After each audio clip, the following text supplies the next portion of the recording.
we are capable of so much more. Let's figure out how to unlock the best of our people. Today, my friend, host of the fantastic Finding Mastery podcast, Dr. Michael Gervais, returns. To Mike, the single greatest constrictor of human potential is fear of other people's opinions. We're masquerading like we are individuals in a social world. It starts with, I think, your relationship with yourself. This thesis is more fully articulated in his fantastic first book, The First Rule of Mastery. The process of using one's imagination is a real powerhouse.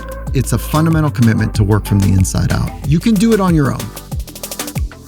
It's harder. Mm-hmm. If you are a chronic people pleaser like myself, or you're just looking to lead a more self-actualized, high-performance life, this one is appointment listening. You can think about you as an individual. Who do you want to become? Are you actually asking me that question right now? Yeah.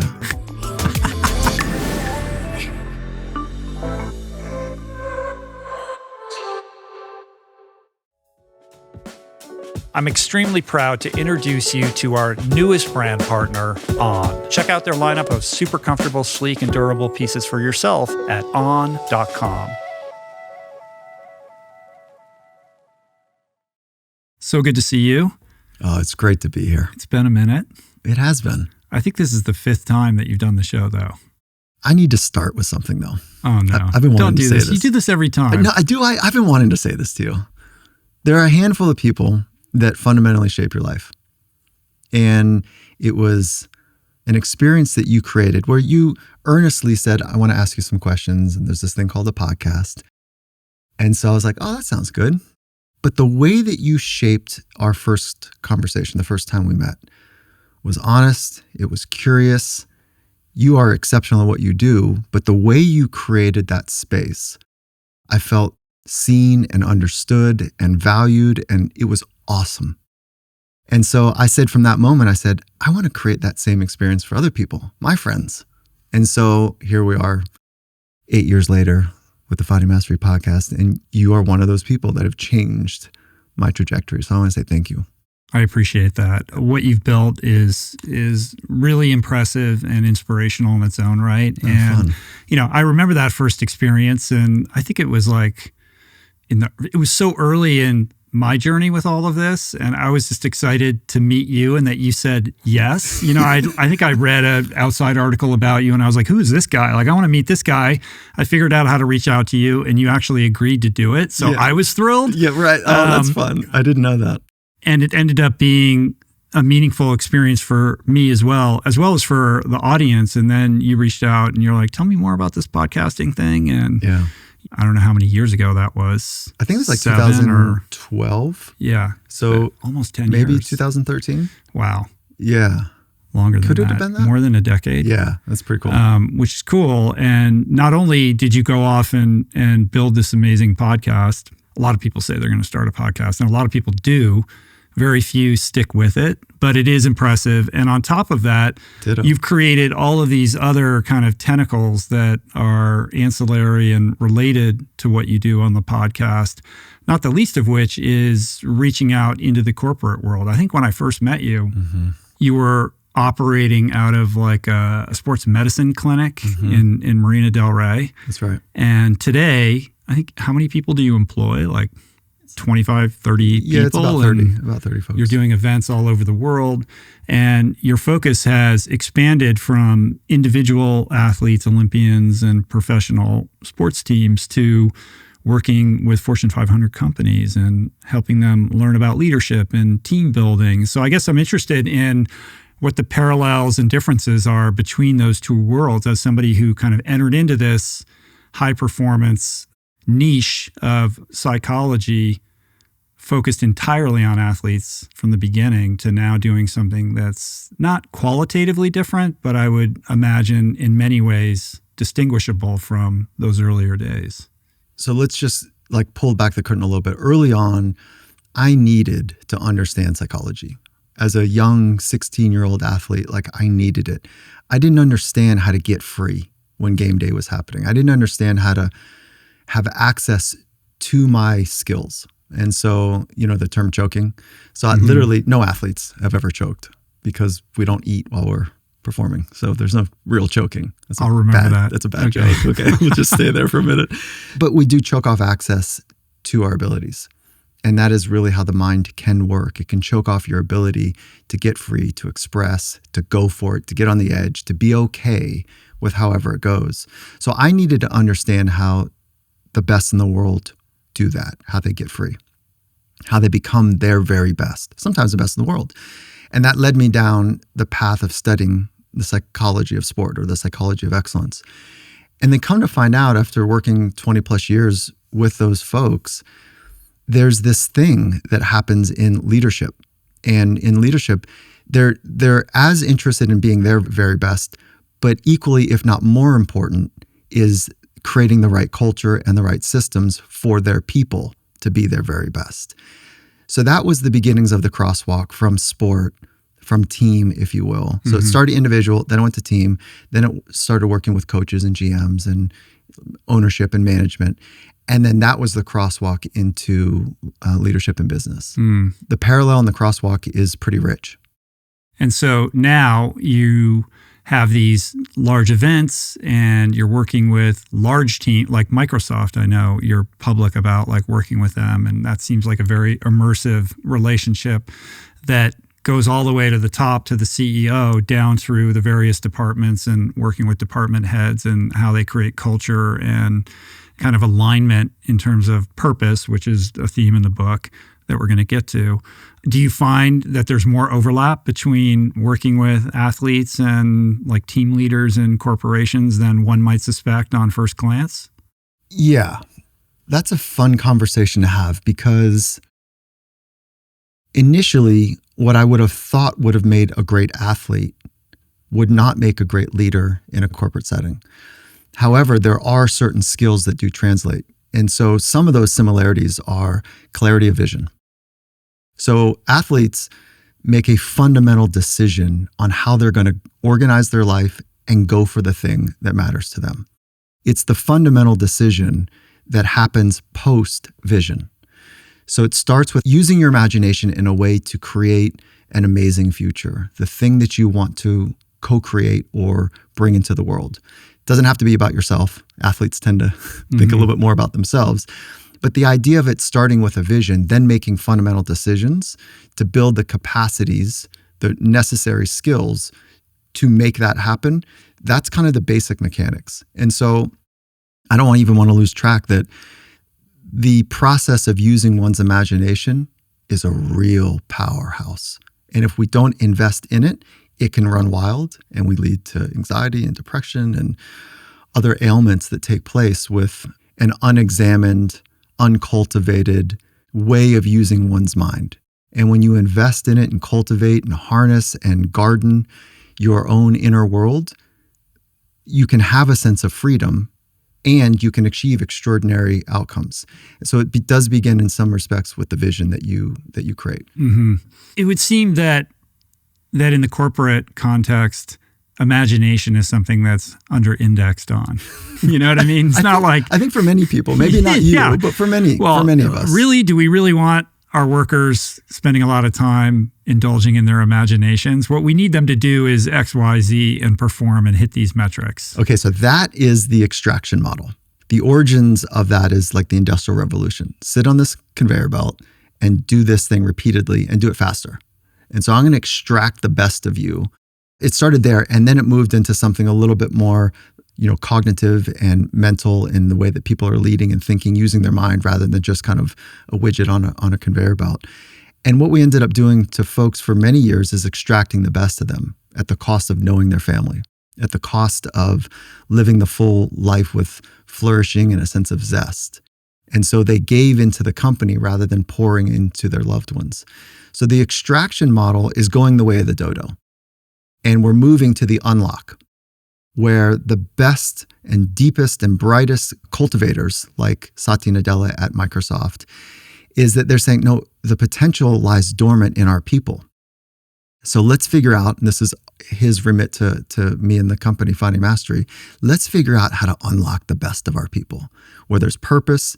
They know their purpose. We know our purpose. We align purposes, where we help them understand how to be calm, how to have a sense of energy inside of themselves to meet the demands of the moment, where they know how to have a sense of optimism about what could be, instead of being whipped around by the thrashing of the external world and all the dangers that ensue and all the risks and stresses and pressures. Let's work from the inside out. And so that is basically taking the psychology of excellence and cascading it through an organization. That's new leadership. That's modern leadership. Understanding how to apply psychology, because it's no longer the extraction and don't think. The new language of programming is human language. All the coding that's happening is changing, right? It's no longer Python and this, that, and the other. We're all going to be coders here in the next 5 years. And it's the way that we use our thoughts and our words. And if they can align with our actions, we've got something very powerful. And so we are literally coding the future as we go. And if people are unfulfilled and unflourished, I don't know if we're going to get to the place we want to go to. Well, certainly it's a better long-term strategy, and it begins with a change in how you relate to an employee, not as a fungible object that can be replaced like a widget on a conveyor belt, but as a fully fleshed out human being with all their own desires and fears and motivations, et cetera. How do you create a culture where people are excited to come to work and they feel like they can do their best work and flourish and they're seen for who they are, which is a fundamental shift in kind of how the workplace operates. And you see it when you go into forward-leaning companies and you can taste it and smell it and see it. It's very palpable. Like I was in Zurich not too long ago, and I went to the headquarters for On Running, who's a big partner of ours. I think you've done some stuff with them. Yeah, we did. And it's just extraordinary when you go into a place like that and everyone is working, at a different level. They're totally engaged with what they're doing. You can sense that they feel empowered and that they have agency over, certain like areas of decision making that make them feel very connected to the work that they're doing. And it's inspiring to see that. And it shifts fundamentally how, kind of whatever conventional perception you have about the workplace, and supplants that like cubicle idea with a whole new idea of what a workplace can be. You're feeling exactly the thing that I'm talking about. You can get there by accident, like that can happen, but that's not my experience. It's like really intentional and very thoughtful. And let's say 1980, executive team would get together, maybe a big firm consultancy would come in and they'd shape their culture and they'd have their values and they would have their mission and purpose, and they put them on big stickers on walls, right? Or maybe even make them some sort of emblem on whatever. So words in the hallways is not how it works. Like words on walls is not how this works. That's good. It's the beginnings of wanting to create something special. But the leaders really become chief repeating officers about what we're pointing toward, being honest about leading from the values and virtues that the organization has established to be important, and then having the real resource of psychological skills be part of the rhythm of business. Let me map back. That last piece is significant. Big sport is about 10 to 15 years ahead of big business, right? So in big sport, elite sport, 10 to 15 years ago, let's go 15 years ago, you can go 50 years back, even to modern times, and you ask a coach or an athlete, is the mental part of the game important? And what do they say? Of course. Of course it is. And then 15 years ago, okay, so what are you doing to invest in it? And they'd say, well, we've got a sports psych now, like across the hall or across the town. And I think some athletes, go to him or her. Mm-hmm. Or that's where they go when they fall off a cliff. That was like 15 years ago. Crisis management. Right. Yeah. Okay. So then go like 10 years ago. You ask the same question, is it important? They go, yeah, of course. And we've actually got someone in the building. That's not good enough. It's good, but not good enough.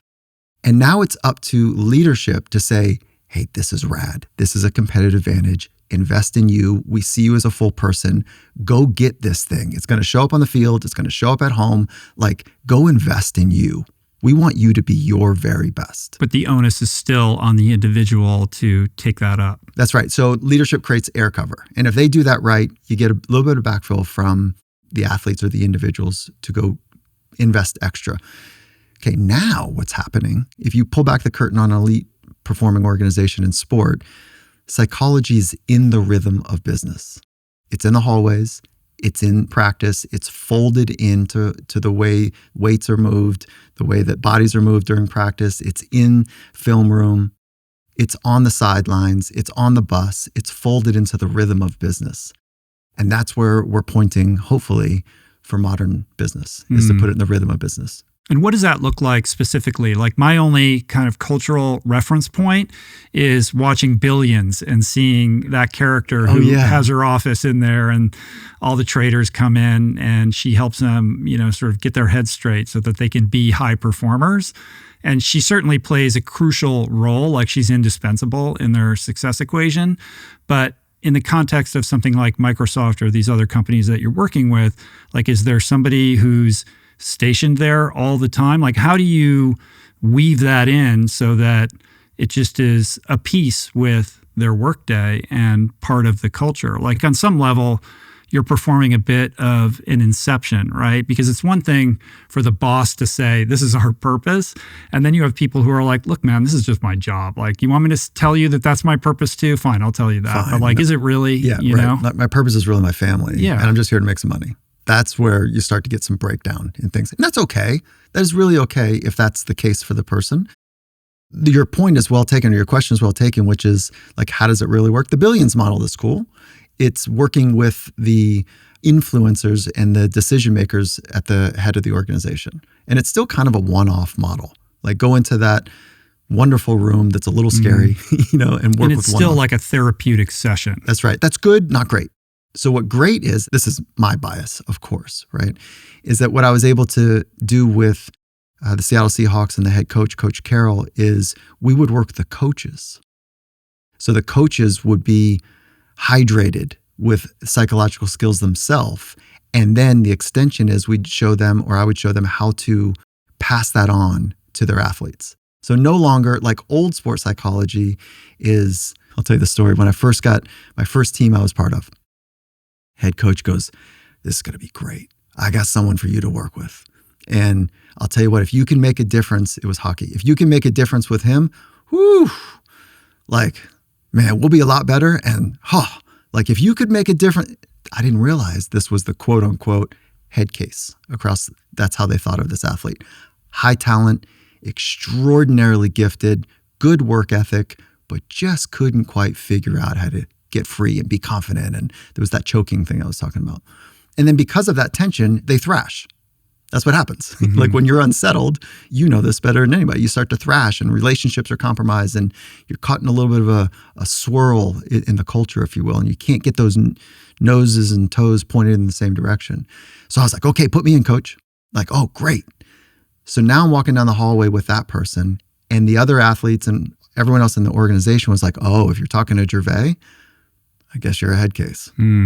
That's old. That right. Can't work anymore. It's pathologized. That's right. So then a little bit better is like when the coach says, look, I want you to work with the absolute best. And he's excited or she's excited. And now you start to pair sports psychology with competitive advantage, leading from the front. If you're not doing that, you're kind of getting left behind a little bit. So that's a bit better. The ideal mechanism is when the coaches or the leaders in the organization understand how to practice 5 mental skills, let's say, and they know how to teach and translate those. These are basic. These are not complex.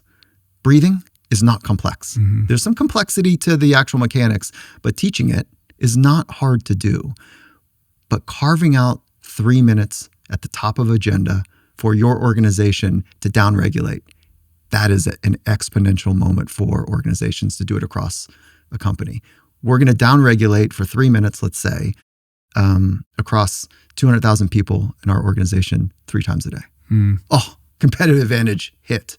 And so that's what we're doing at the Seattle Seahawks, is working with the coaches, making sure that they were well hydrated with psychological skills and they knew how to translate it and pass it on to the athletes. Right. And so now you're laying that template in a corporate landscape and doing something similar. Yeah. And what's happening in the corporate world is that we have invisible limits.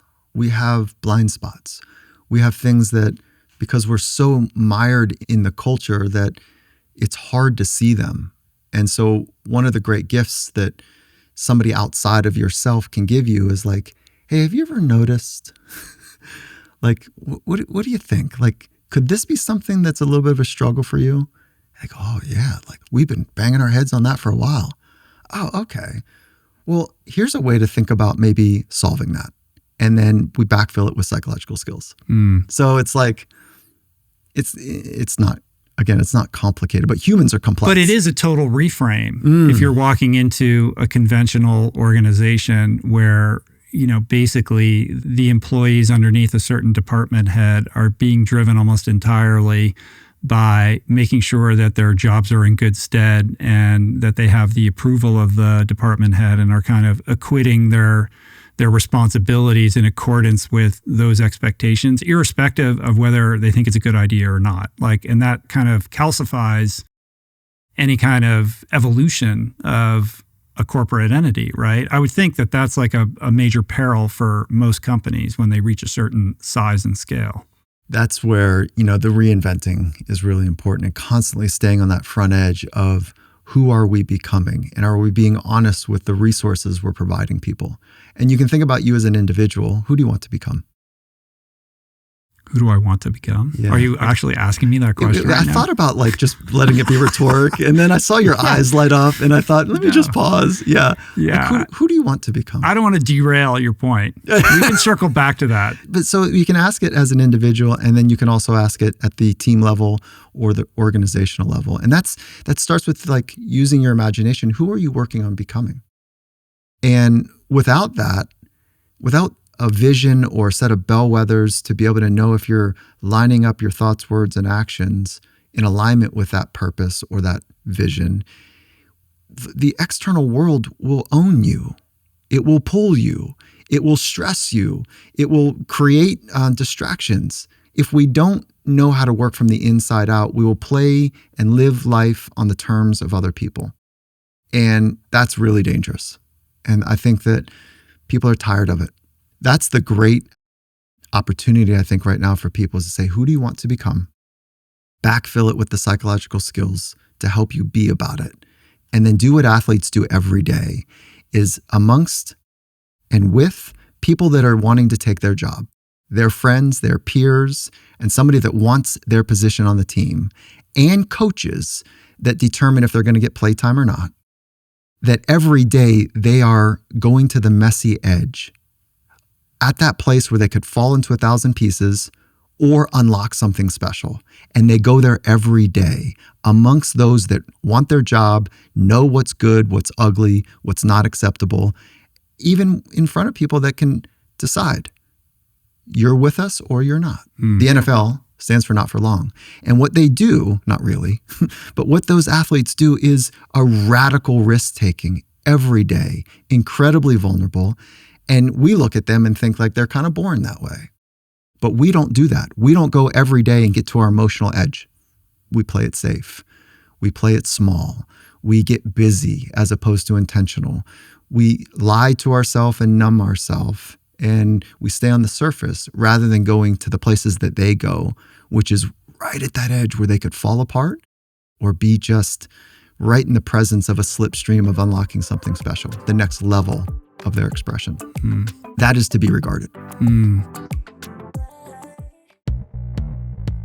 Every athlete I know is going to tell you that having the right gear is key to performance.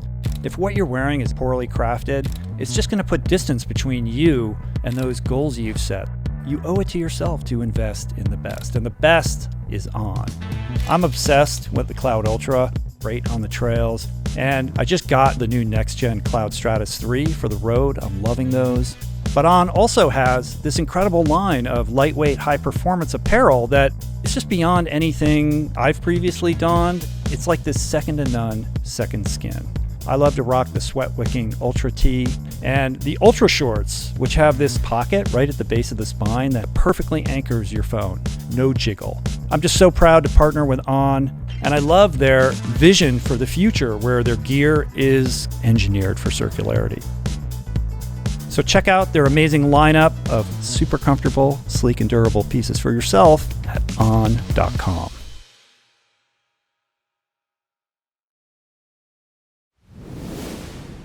In order to foster a culture or an environment that is not only permissive for people to walk up to that edge, but actually encourages it, is a special thing, right? And that's almost like a hat trick in the corporate world, right? How do you create a culture where there isn't a fear of reprisal if you extend yourself perhaps beyond your remit to do something special or to express your purpose, and feel safe in doing that, like there's a safety net and that this is something that's encouraged rather than discouraged? When you said hat trick, do you mean like you scored 3 goals, I just or mean, like a rabbit? I mean like hat? a very difficult thing to accomplish or achieve. Oh, I think you're spot on. And we say in the corporate world, people say, fail fast, fail forward, fail often, failure's where you learn. But that's not reality. No. Yeah, if they do that, they'll be, taken to task for it. That's right. And in sport, that's what practice is really about, getting to that edge. 2 stories here. I asked an Olympian, looks like she's going to be competing in 2024 in Paris. So she was an Olympian last year. She remade the team. And I said, what is a great practice for you? And she says, very clearly, top of the tongue, she says, knowing what I need to get better at. So every practice she goes into her day, getting to the edge, to see where things break down, to know what she needs to get better at. So if I were to ask you, I don't want to put you on the spot, but if I were to ask somebody like you, what do you need to get better at? And again, it's not necessarily how athletes do what they do, because that is pretty special how they move, but the intentionality to be very clear about what they're working on getting better at. And if I were to say physically, let's play the game. I can use me in this as well. And I say, where's the pain in your body? And you'd say, I don't know, my left hip. Where's the pain in your body? I have no idea. My lower back. Low back, right? And I say, how are you working on your low back? You'd say, I have a couple practitioners that I see and a whole series of exercises that I do and all kinds of proactive sort of little things that I do throughout the day to ameliorate the pain and, Yeah, and you've got a plan. Yeah. And you're working it. And then I say, great. Emotionally or mentally, what are you working on? Oh, so many things. Okay, so pause. Yeah. It just feels different to talk about it. We're still in that kind of place where it's a little bit more, it's definitely more invisible. The world of psychology is invisible.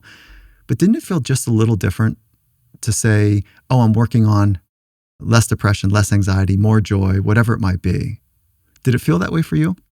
Yeah, there's definitely a little bit more constriction. And I say that as somebody who's pretty open about this stuff. Like most people aren't. I have no problem telling you like, I need to work on being a better friend, or I need to let go of my perfectionism. And like, I succumb to, all manner of the things that you talk about in this book to this day, this was written for me in so many ways. Like, how do I divorce myself from so many of the lures that I know are leading me astray? And at times I feel powerless to combat. Like, I'm comfortable even publicly talking about this kind of stuff, but I'm also very aware that that is not the usual case with most people. Yeah, so just getting heroes like you in the world that are the cool kids waving their arms saying, hey, I'm working physically and I'm working on the emotional side, and both matter to me, and I can talk about both, and I have a plan to work both. That's what great athletes do, is they're clear about what they want to unlock and get better at, and they have a plan to back it up, whether it's technical, physical, or mental. And then the failing thing, to your earlier point, I was with Formula One for a handful of years, and new leader comes in, new managing director comes into the team, has 500 of the brightest engineers, as part of the team, and he's addressing the full team. And these are engineers and computer scientists and from MIT and Harvard, and like brilliant minds behind the scenes of the driver. And so he addresses his vision, he addresses how he wants to go about creating a culture and what he thinks the reasonable goals are and the lofty goals, and has this beautiful kind of moment, because it's called 30 minutes on the factory floor, sharing it all. And people nod, And then one engineer stands and he claps a little bit longer than everyone else, and people are starting to walk away. And he's got a little slow clap, and he's looking at the new boss. And the boss makes eye contact with him. And the boss says, "What's going on?" Like a slow clap, like a mocking slow clap? Yeah. He says, "Yeah." And the engineer says, "Those are good words." And so the leader says to me, he goes, "I knew right then I had to be about it, because I was going to be called out. I was going to be held to a standard. I needed to lead from authenticity." So he goes into the post-first race.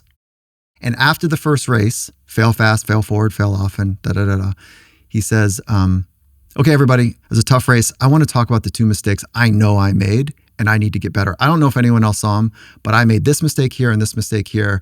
I know how to solve the first one. I need your help on how to solve the second one. It's a blind spot for me. I don't know how to do it. That's my report. Who's up?" Set the standard right there. Didn't prep anyone for it, but held the standard that we all make mistakes. And if we're going to the messy edge, that's going to happen. That's how the unlocks take place. And you and I don't have to do it physically or in a race car. We can do it emotionally every day. It can happen in conversations with friends or loved ones about what's really happening, about what really is going on inside. And when you do that, that messy razor's edge is so alive and so scary, you could fall into 1,000 pieces or unlock the relationship that you wanted to have with that person. Beautifully put. I think most people's, and I would include myself in this, default setting is to double down on the things that we're good at and, blind ourselves to our weak spots. And the elite athlete has that reflex to move towards the weaknesses because they understand that their performance is going to be dictated by developing those weaknesses into strengths.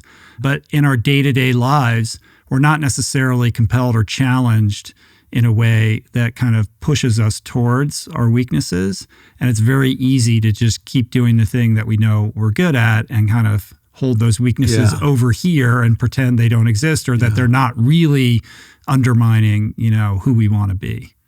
There's lots of ways to go after what you're talking about. As a tactic, the way I like to work with folks, remember my training is in sports psychology, the psychology of excellence.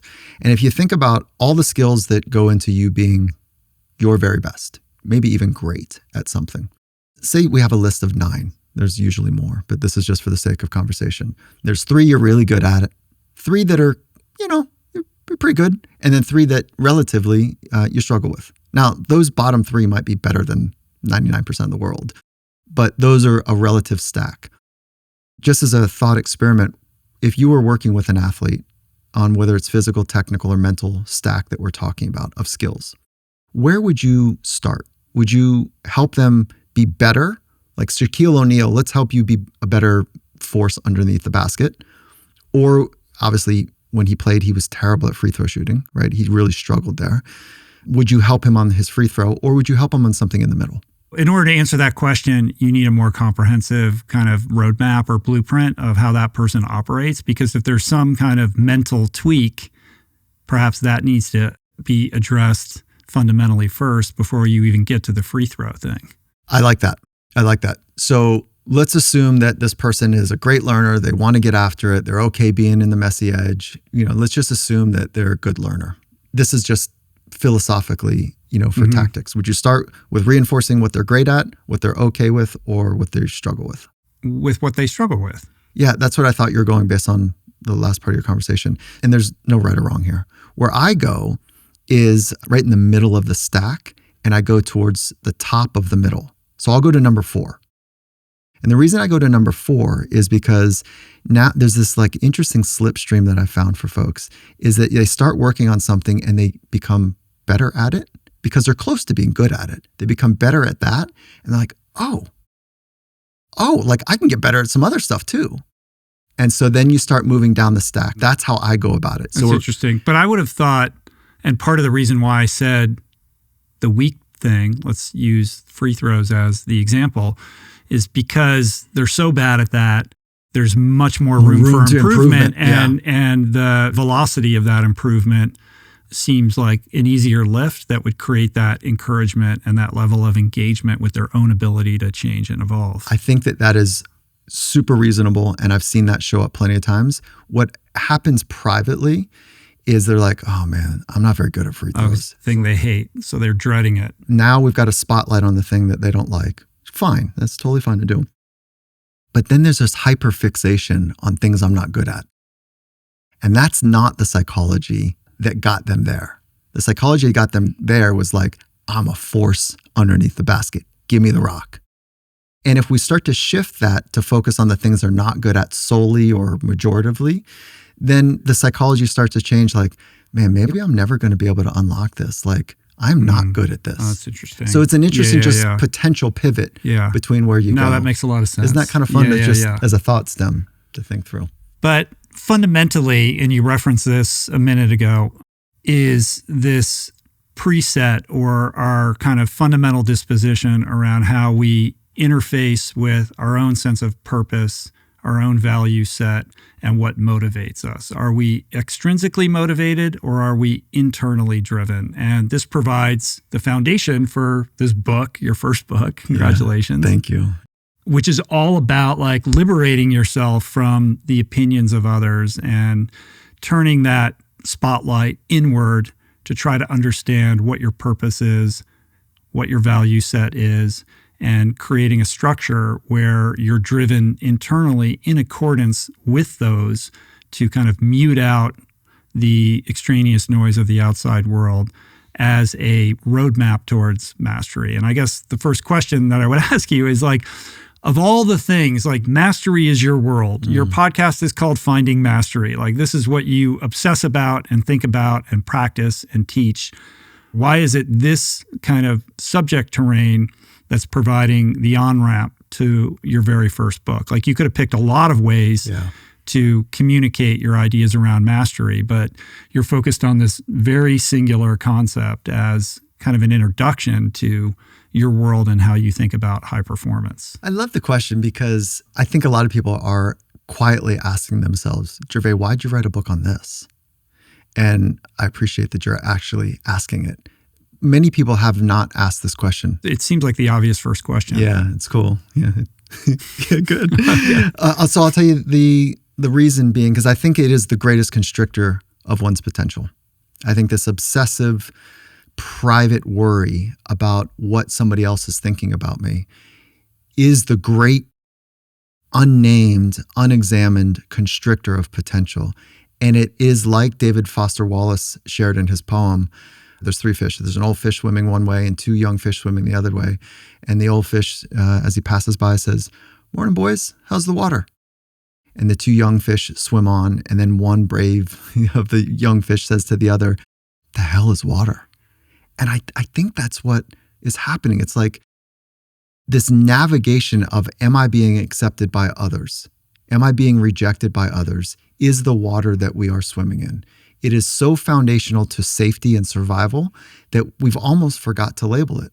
We've got the fight, flight, freeze mechanism to ready us without even having to think from a warring tribe, from a wildebeest, from a saber-toothed tiger, from whatever is perceived to be dangerous. We don't even have to think and our body readies.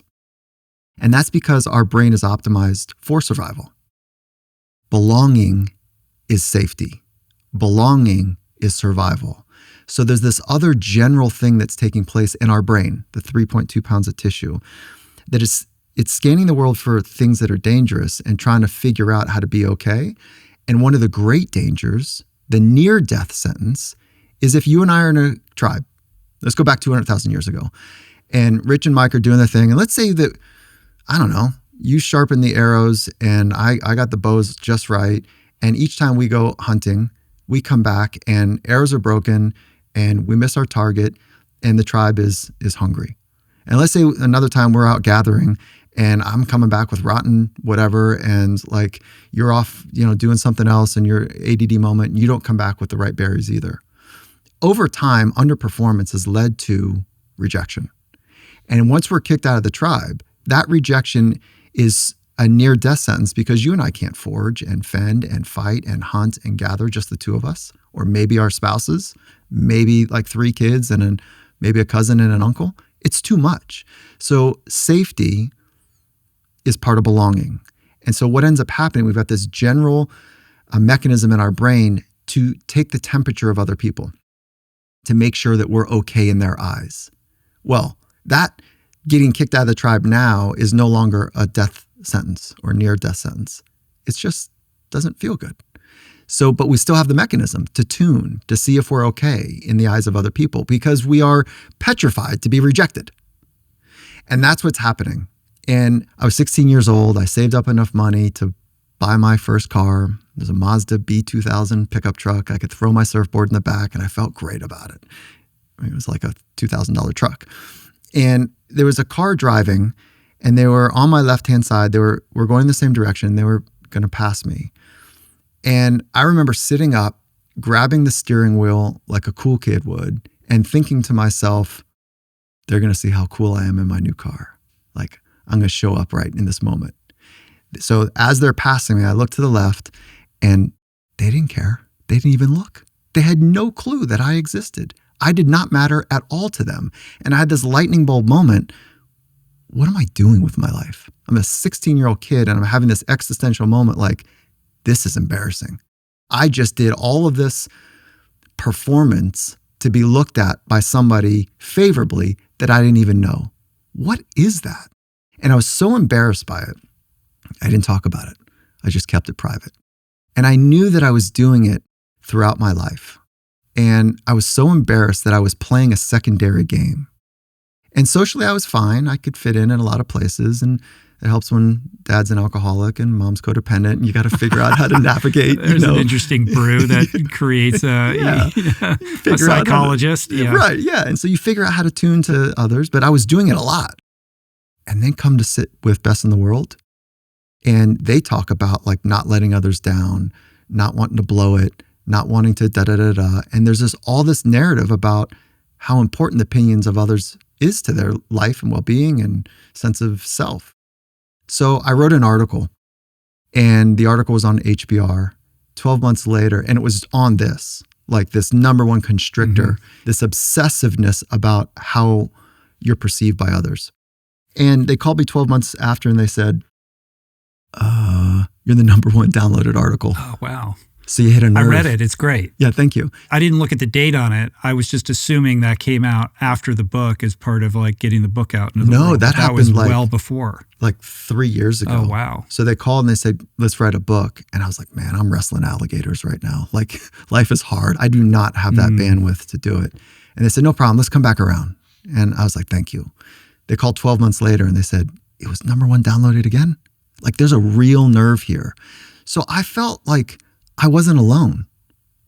I wasn't alone with this obsessive worry that kept me safe but small, that kept me playing the second game that didn't have a sense of freedom in it.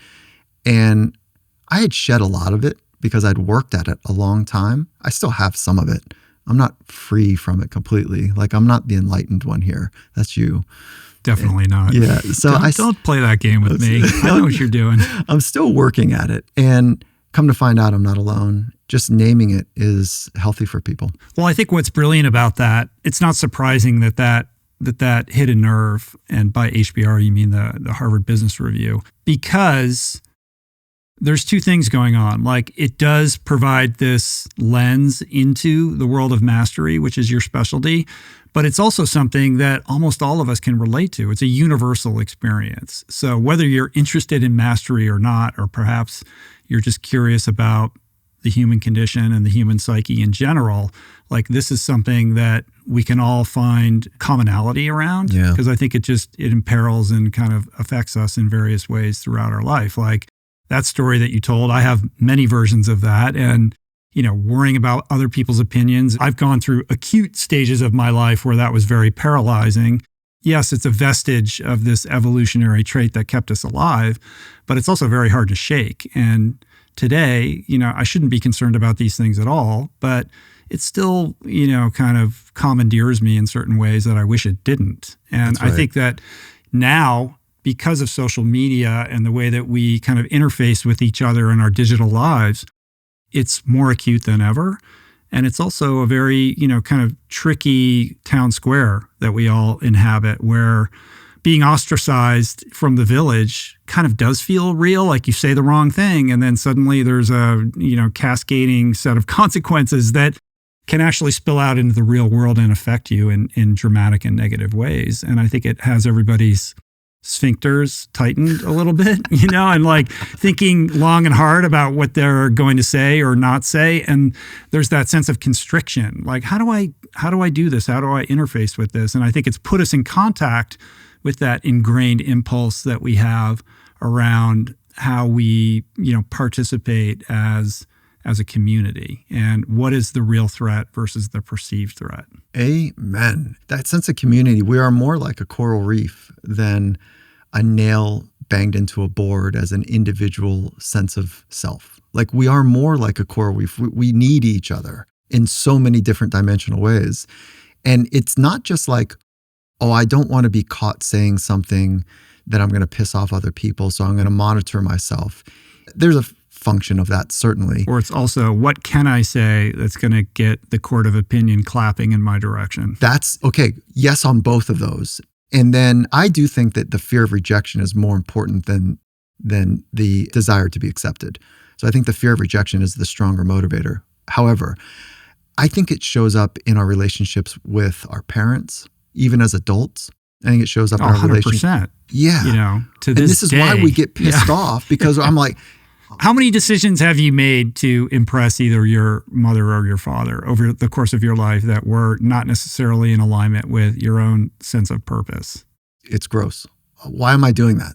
I can answer it as a psychologist, as a self-examined psychologist. The other piece is, like, I think we do with our spouses. We do with our friends. So these are intimate relationships. It's not just performing for them. It's thinking about, is she going to be okay if I say this? Now, what I need to do is go back to my first principles. And am I going to be about my first principles, or conform or contort them for the approval of the person that has demonstrated, like, I'm in it with you. Like, let's do the long-term thing here. Let's really know each other and go deep. Let's build a life together. And still, am I conforming in some kind of way to not piss off or upset the apple cart, or, like, it shows up in super slippery ways. In those really subtle ways that perhaps are the most nefarious. That's it. Yeah. So there's freedom. There is a better way. And part of that is, like, know whose opinions really matter to you. For me, I need a round table of 8. Mm-hmm. You could have 12, you could have 4, but, like, what is your round table? What is the criteria for them to be at your round table? And for me, it's twofold. I'm happy to share them, but I'd love to hear yours. Like, what would be the criteria of the people to be at your round table that you say, listen, your opinion matters to me deeply? Well, I have different people for different areas of my life. Mm-hmm. So I have a round table around my sobriety. I have a different round table around things like parenting, professional decisions that I have to make, relationship stuff. There's different people that I call on for different reasons. Mm-hmm. And I would say it's more than 8, but I don't know that I've defined it and written it down and said, this is my round table. Yeah. But, I go to AA and I have different round tables of people who are very important to me that help keep me on track and that are a sounding board for many of my decisions.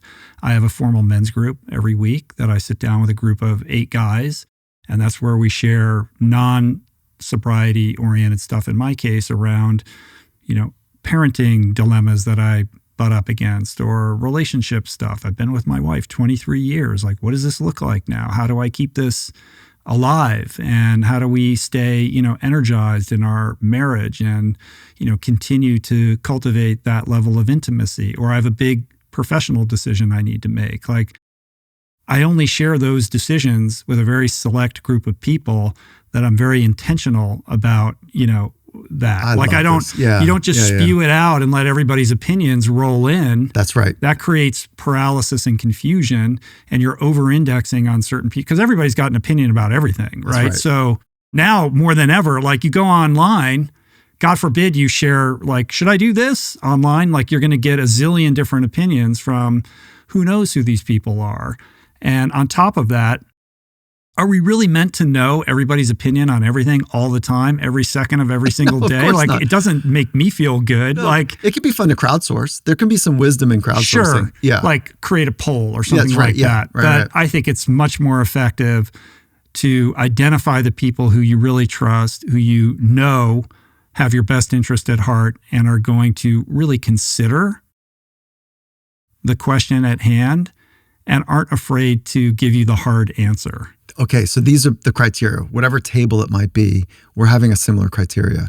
The ones when I thought deeply about it is there's two vectors. One is they have built time under tension with me, and I know that they care.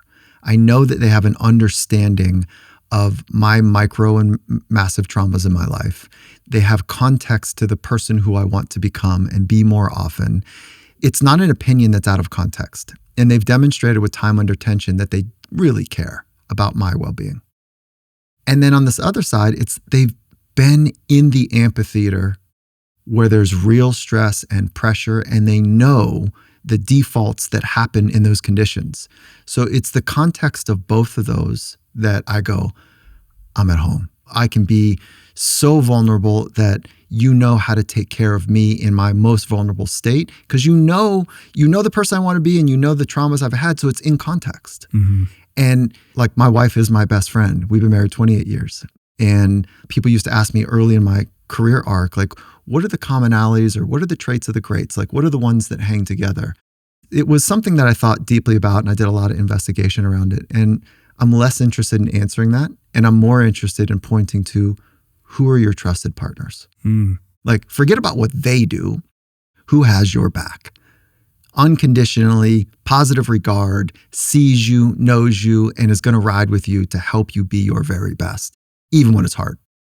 And there's a reason 50% of marriages or more fall apart, right? Because the depth is not taken care of.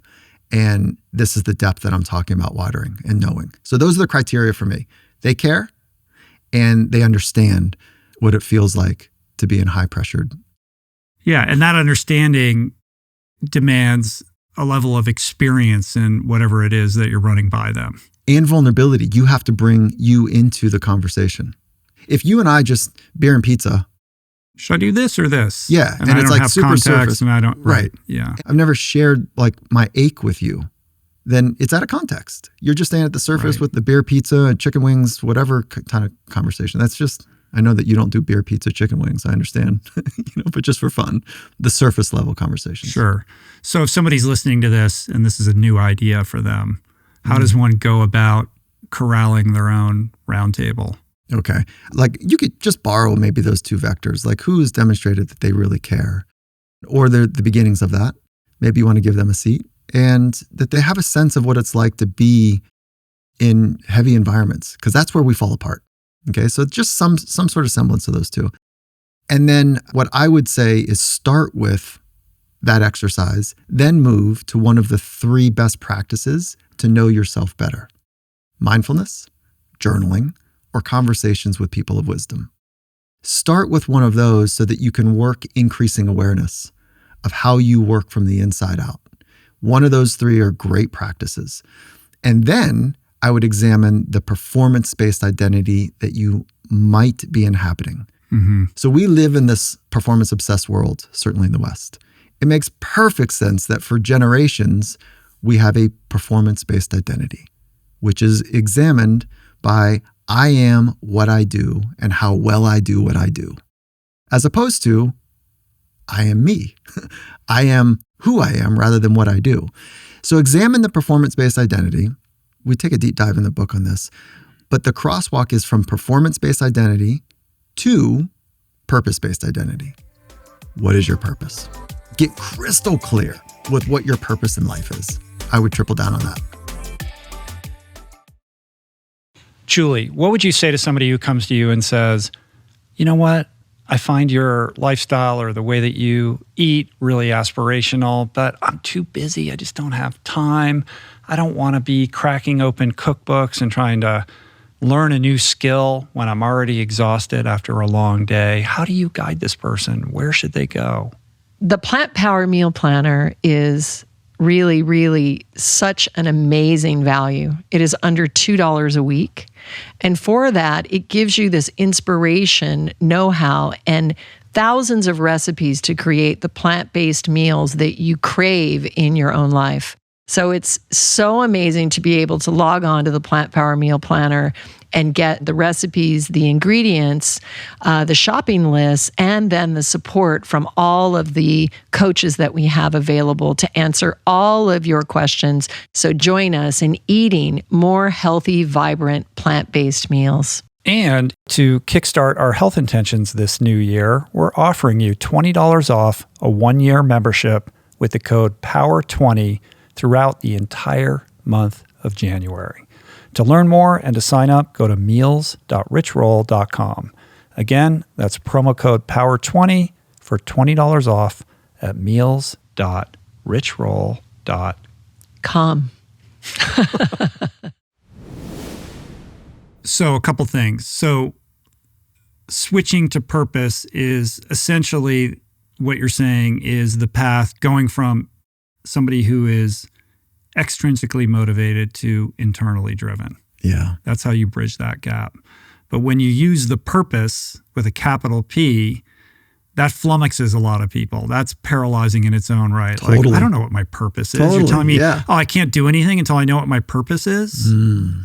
What is my purpose? And you could spend years, chewing the cud on that and making no progress. So how do you get somebody off the dime on trying to figure out what that is in their own life? Thin slicing. I agree with you. The magnificent, exploration of my grand purpose in life can feel very overwhelming. Okay. So bring it way down, and thin slicing is like, what is my purpose today? And just practice that. A week, 2 weeks, a month, whatever.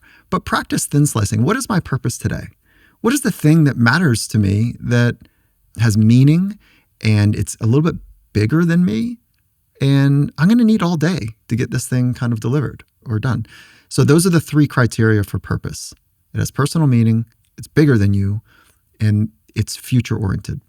So if you thought about in the most time-bound way, the thinnest slice you could, what is my purpose today? Practice that until you're kind of ready, like, what is my purpose for this week?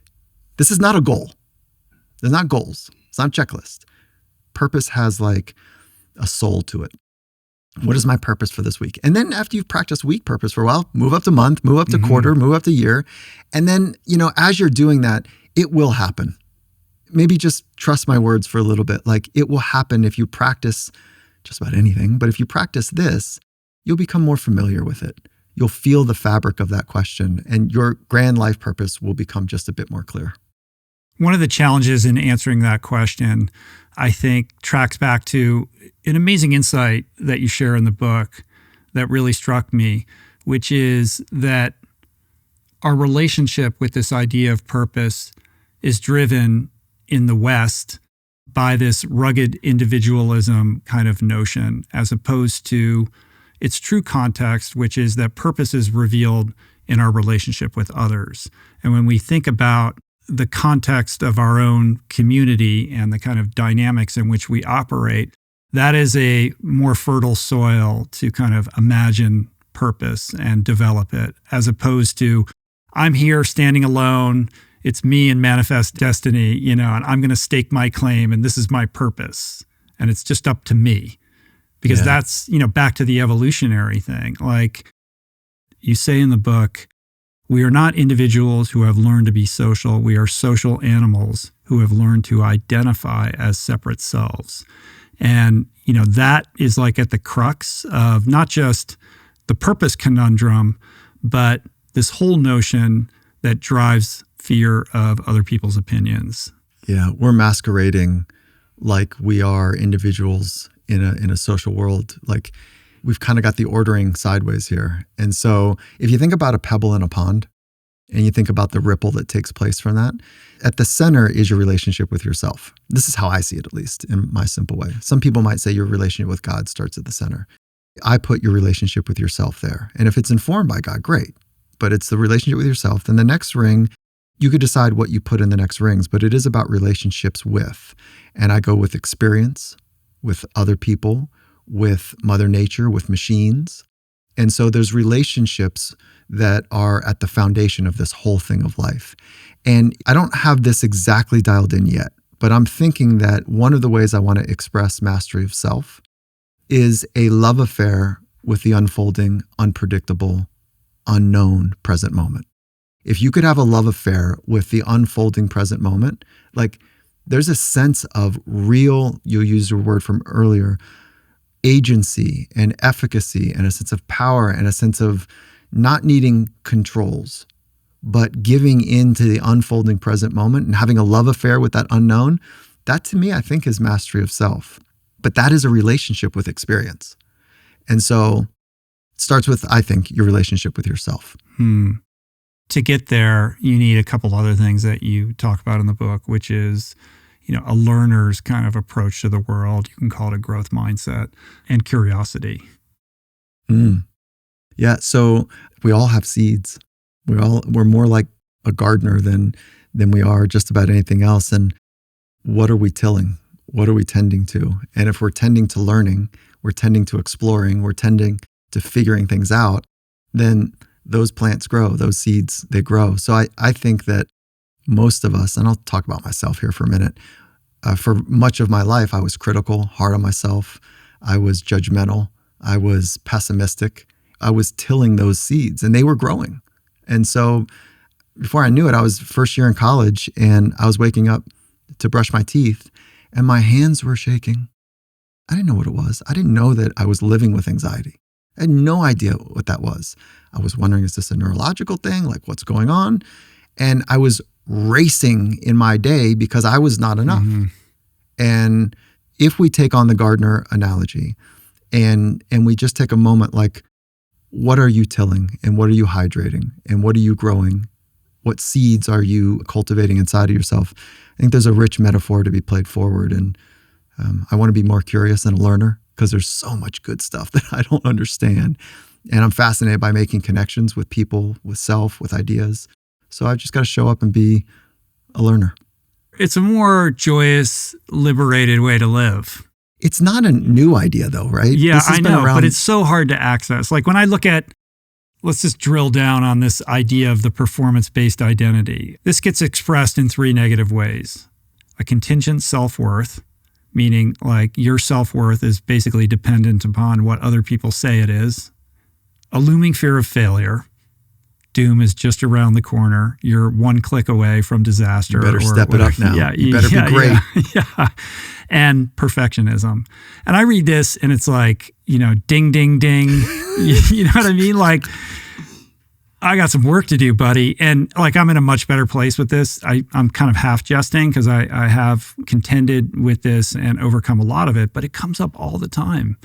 And, you and I are in a business that's oriented around certain kind of metrics that get socially shared, and you can't help but fall into comparison, even with the self-awareness that it's not in your best interest to do it or that it doesn't really mean anything. And here you are writing a whole book about why you need to stop worrying about what other people think, but there's nothing that's going to be more provocative or bring that up in a more acute way than to write a book and then share it with the world. Because of course you want the book to be enjoyed by a lot of people and you want it to be received well and be meaningful. And the irony of all of that, like how have you, kind of navigated that? Well, the subtitle is not stop caring about what people think. It is not that. The subtitle is stop worrying. So the worry piece is under my control. And so I can do something about it. And so I do care about people that are on the round table. And I do care about some others, because they're influential and they can open doors and close doors. So I do care. And so it's not like I'm callous in any way or removed or aloof or enlightened. I'm not a narcissist. This book is not for enlightened, sociopaths, or narcissists. Okay. They've got a different model that they're working on. This is for the rest of us. Okay. So if you think about the mechanism of FOPO, fear of people's opinions, is that there's an anticipation, like driving up here. I could have spent a lot of time thinking about this conversation and what you're going to think about me, and I need to be just right, and I want to be perfect, and man, I'm not okay if he doesn't think I'm okay. And what is this huge audience going to think about? Or I can spend my time in another way.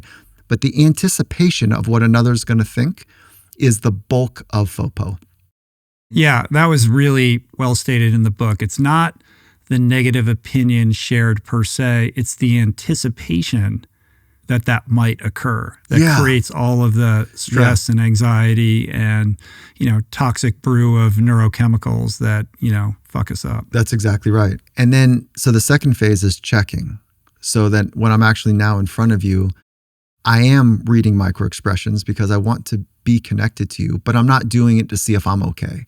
I'm doing it to be okay with you, right? There's a different tone to that. Mm-hmm. And so it's like checking in. Did I say the right thing? Did I not say that? What's he thinking? Oh gosh, he didn't like that. Oh, he did like that. Okay, now I'm okay. He reads micro expressions really well. Like I better really be on my game because he's going to see through my bullshit immediately. Oh God, yeah. And he knows the truth. And like, sometimes that's, it feels X-ray vision over there. But it's just, we all are actually pretty good at it, if we care. But I spent a lot of time sitting in rooms with people that are highly skilled at presenting themselves in a strong way, if you will. And being able to see through it. Yeah, right. And I got this guy's number. They want me to. Mm-hmm. When you close a door and you're going to go do work with a psychologist or sports psychologist, you want to grow. But you also don't know if it's safe yet. So the classic rookie mistake is like, you create a safe environment and then it's kind of bullshit talk for 45 minutes. And the last 5 minutes of a session, somebody walks out and they're like, hey, maybe we should be talking about like that time I was fill in the blank and big trauma. Mm-hmm. It's like, oh man, we wasted a lot of time to get to that. But anyways, non sequitur here. So there's the anticipation phase is the checking in. Am I okay? Then there's the responding phase. And I think there's 5 parts of the responding. So let's say that I get a slight hint from you that I'm not okay. And this matters to me. I've got to be okay in your eyes. Like that I'll conform, I'll contort, which is like I'll abandon my first principles. I'll laugh at a joke that is not fucking funny to me. It's actually offensive, but I want to be safe with you. There's a problem in this. I'll start to critique you. So I'll become offensive. So you don't critique me, I'll critique you. Or I'll critique somebody else and you and I can partner in that critique. So now we're closer. I might just flat out disconnect from you because it's just too much. I'm so afraid of what you're going to think of me and I so value you that I'm going to pull away and I'm just not going to be around much. So there's a predictable handful of things that happen when you're operating from FOPO, when you're operating from a fear of another person's opinion. The antidote is found how? Well, so I think the first is to make a fundamental commitment, just like athletes do, to get better and to work from the inside out. That is the number one antidote. Mindfulness would be certainly the second. Like learn how you're working. Psychology is the study of self. That's where it starts. Study yourself. Know how thought 1, 2, and 3 creates feeling or emotion A, B, and C. Like know yourself. Know your tripwires. Know where you speak to yourself in a way that builds you and backs you, where you can be free to be you. Understand the first principles that matter to you above all else, and know the thoughts and behaviors that line up for those first principles.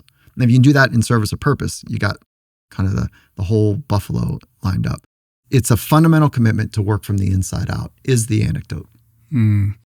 This is such an insidious thing. Like I'm just reflecting on my own life and the decades that I was sort of unknowingly betraying myself to conform or to do the thing that would get the approval of my dad or my peers without having any understanding of what my values were or what I even felt was authentically me. Because when you live in that space for a protracted period of time, you're so divorced with that inner voice that the notion of even connecting to it or listening to it seems entirely foreign until you reach some crisis point that forces you to reckon with it for the very first time. And that's a very disorienting experience. Perhaps that's the moment when people find themselves in the office of someone like yourself for the very first time, trying to make sense of what's happening. So, or they're calling their friend saying, I'm fucked up. Right.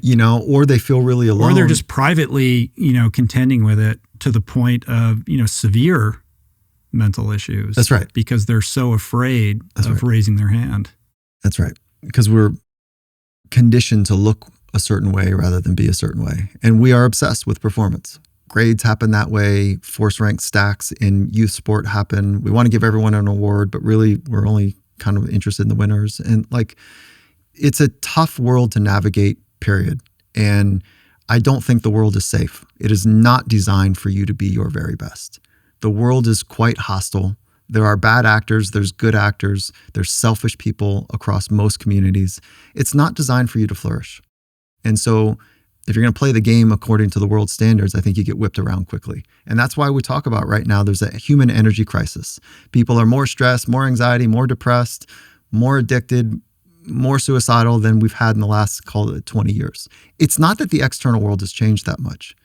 It's that finally people are saying, holy shit, I'm a mess because I've been playing this game, this obsessed culture with performance.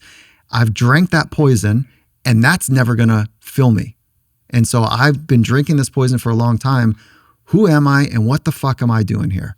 And once you get down into that kind of organizing, foundational type of thinking, there is a better way to go through life. And I don't think I know a better way other than to hit my head on the concrete. I need pain. That's what I needed.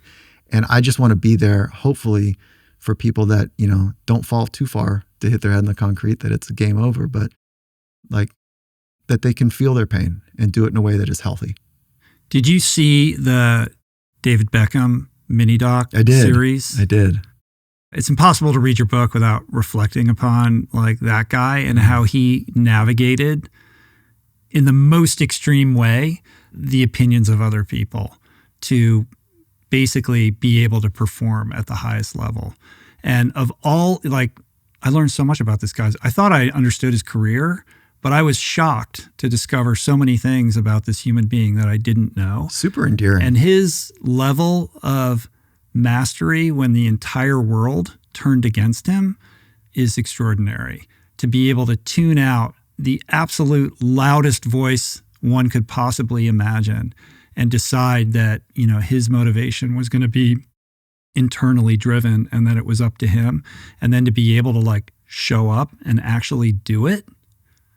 I mean, you must have been out of your mind watching that. I loved it. Yeah. What a moment for people to really see what it's like to be on the world stage and the risk that goes with that. They told that story in just a beautifully endearing way. And so, I watched it with my son and my wife. The three of us watched that in a great learning moment. He's navigating the social world at age 15. Right. Tough. Remember when you were 15? Yeah. Yeah. It's such a young age to be thrown onto the world stage. Yeah. And, he's a human and he has missteps and it's the tapestry of life and all its colors. But for him to kind of persevere and prevail in the ways that he did was, really kind of a remarkable case study for all the things that you're talking about. 100% agreed. Yeah.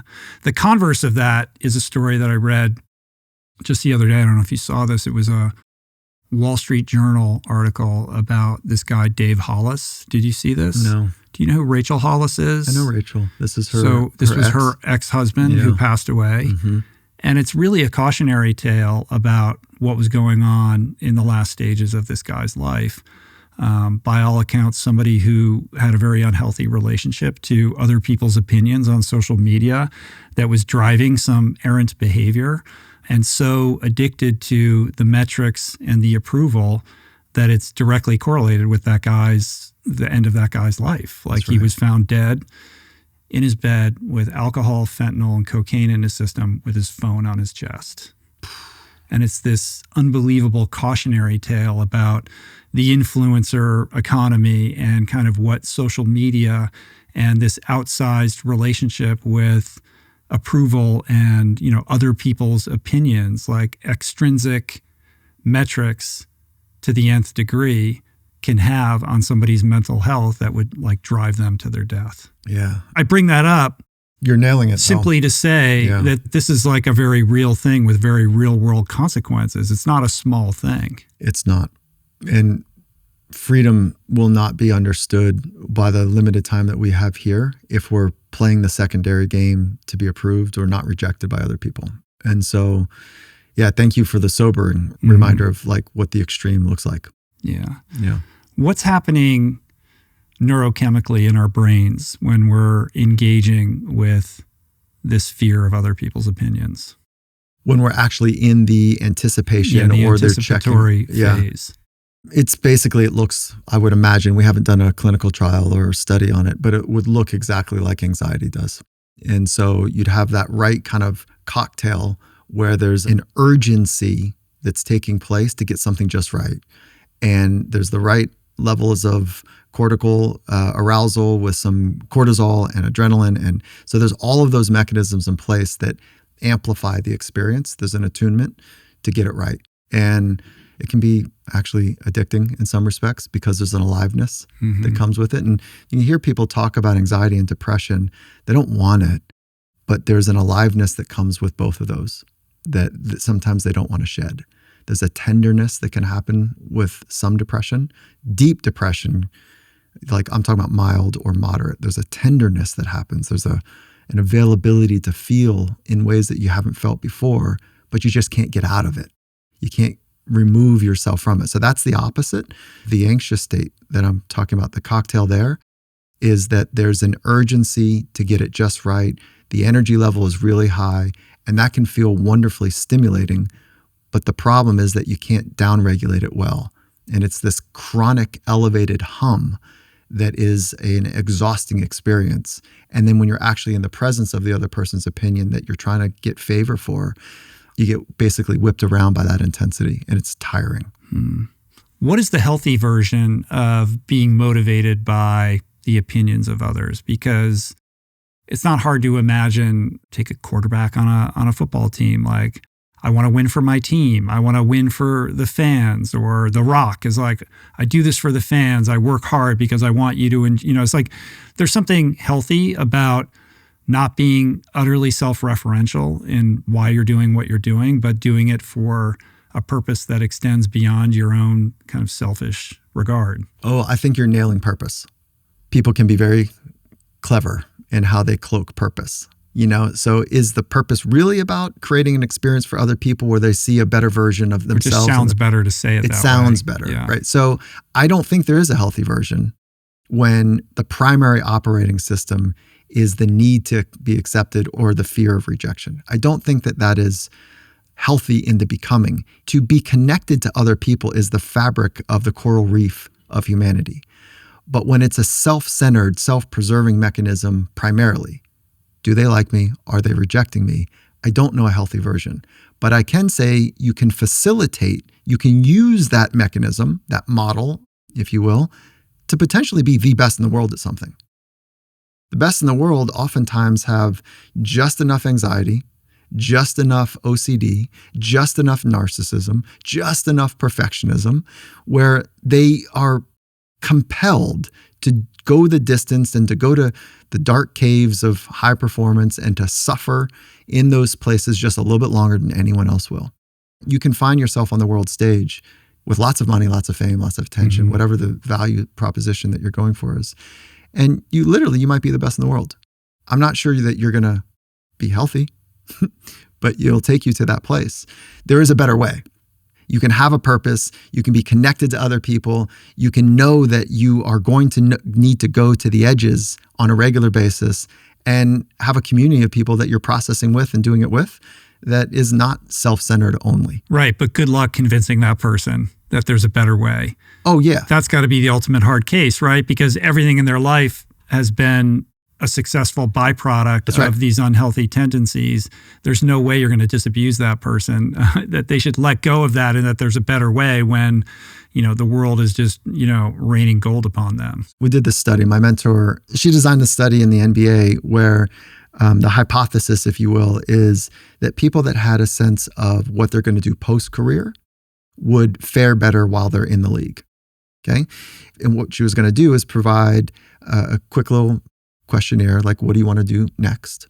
And then if they said, I want to be a pilot, well, then the team was going to figure out how to get off season, some pilot lessons, or, hook them up with a pilot that could show them the ropes or whatever. So there's a little bit of an internship / harvesting of what that thing could be. All right. I can't remember the exact numbers, but let's just say it was an equal split. I don't think it was. That people said, oh, I know what I want to do. It's pilot. Versus people that said, why are we talking about this? Yeah. I'm here.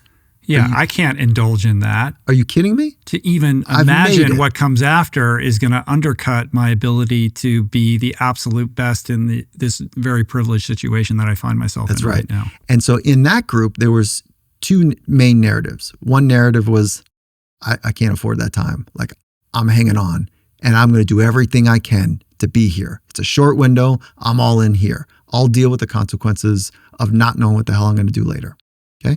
And the other narrative was like, why would I bother? I made it. I'm here. This is the good life. Okay. So what she found and they found is that folks that nested what they're going to do next perform better based on duration and had a better experience when they reflected post their time in the career. Wow. So it was on the folks that are like, why would I bother? It was shorter and they played with more anxiety. So that's a really interesting finding. And what do you make of that? Know what's next. Have an idea of like where you're pointing to and the things that are interesting and compelling for your future. Go back to almost our first part of our conversation, using your imagination to see a future that is not time bound by the things that you're doing right now, but later. It's a rite of a passage for adulthood is to use your imagination in a powerful way. And I 1,000% agree, because when everything's kind of rolling and the train is going, it feels like it's going in the right direction. Even me, I'm like, wait, hold on. This is working now. And so it's hard when that energy is taking place to be thoughtful about later and maybe even a divergent path. So this is where that insight that I've shared with you before is that the reason people change is because of pain, and how we grow is being uncomfortable. And so just kind of be ready and open, when there's the pain that's there. And sometimes if people want a relationship with you, you can help induce pain. I'm talking about emotional pain, the honesty of like feeling what it's like to be unsettled. But that's for the brave. Yeah, that's a whole different thing. That's a different deal. Yeah. Kind of raise the standard before you actually hit your head on the concrete. Right. I want you to tell the story about the other mentor of yours, because it gets into a whole other new area that I want to explore with you.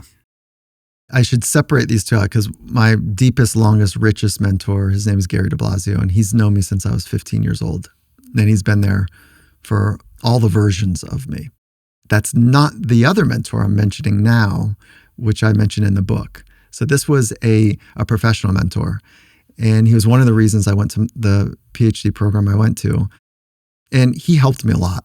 I learned a lot from him. And I'll keep him nameless. I learned a lot from him. And he trusted me and he got me going in the field. And I have such regard for how much he helped me. And so some time had gone by. I was in my career, kind of like maybe 10 years into it.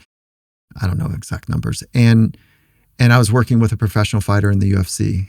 And we did a great camp. It was a 3-month camp. It was a head coach. It was me and his strike coach. And we did some great work together with the athlete. And he had a championship fight. We practiced everything, pre-rehearsal the night before, full rep rehearsal where we walked through everything, and not including all the 3 months of real work, time under tension every day on mindset, technical, and physical training. Including whose hands he's going to shake, what is the walkout to the octagon we did all look of like, that like rehearsal. all of that. Yeah. To the point where when he would walk up the 5 steps to get into the octagon, like we got all to the details you were talking about, but we didn't practice where we were going to go. So I just followed the head coach. So the athlete goes into the octagon. All of that was dialed in, but I hadn't taken care of myself yet. Okay.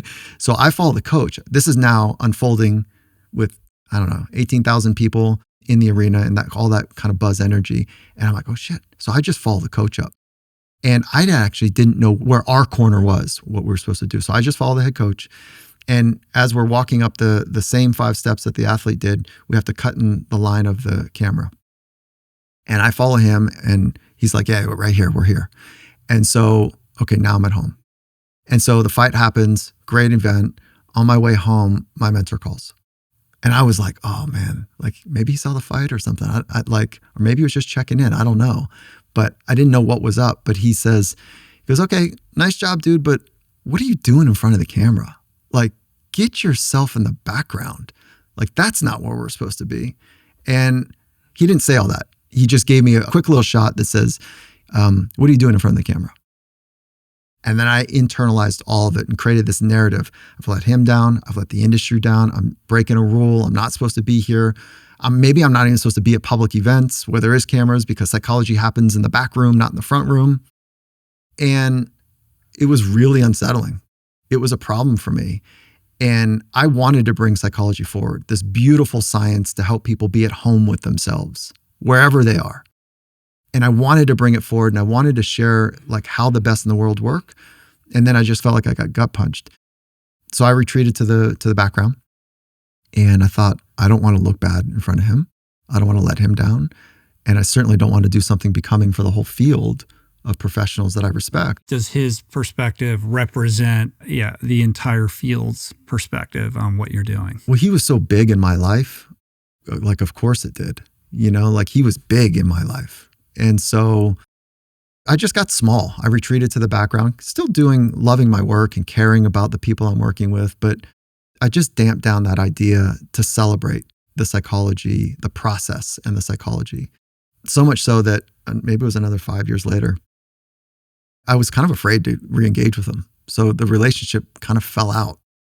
And then 5 years later or so, I saw him at a conference and I was like, oh man, he's out there thinking I'm a kook. And, like he was watching me present. And while I was presenting on stage, man, I had this near panic attack moment as soon as I made eye contact with him. I didn't put this part in the book. And I was on stage about to be run over with emotions. And I made a decision. Do I shape my presentation for his approval?